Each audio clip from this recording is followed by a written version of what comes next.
نه امام شافعي رحمت الله علیه چې دی د په باره کې راځي چې د خپل استاد حضرت وکیع رحمه الله، حضرت وکیع رحمه الله دا د لوی سړی تر شوی دی، دا د امام شافعي رحمت الله علیه استاد.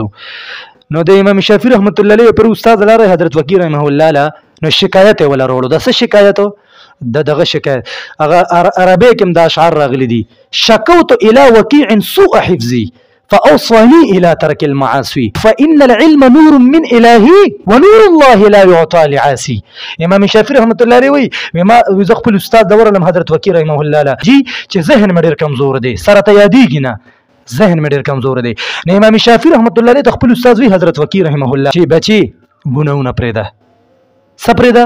ګناونه. د ګناونو ارتکاب مه کوه، ځکه چې دا علم چې دی دا نور دی، نور دا د الله تعالی فضل لفضل.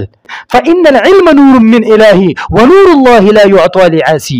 چې دا علم چې دی دا یو نور دی، دا د الله تعالی فضل لی، او دغه فضل دا ګناهګار ته نه میلاویږي، دغه فضل په ګناهګار باندې نه کیږي. نو په دې وجه ته به ګناهونه پرېږدې، نه هله به د ستا ذهن تیزیږي. نو تاسو به زما په دې خبره پوه شوي چې دا خبره ما تاسو ته ولې وکړه، او وختینی خبره دې سره ټچ ده چې تاسو سبق ولې نه یادېږي. بچي خپل ذهن صفا کړئ، خپل سوچونه صفا کړئ، ګناهونو نه ځان ساتئ، او که د ګناه نه ځان نه ساتئ نو دغه خبره به وي څه وایي چې فإن العلم نور من إلهي، ځکه دا د الله تعالی فضل دی، نور دی علم.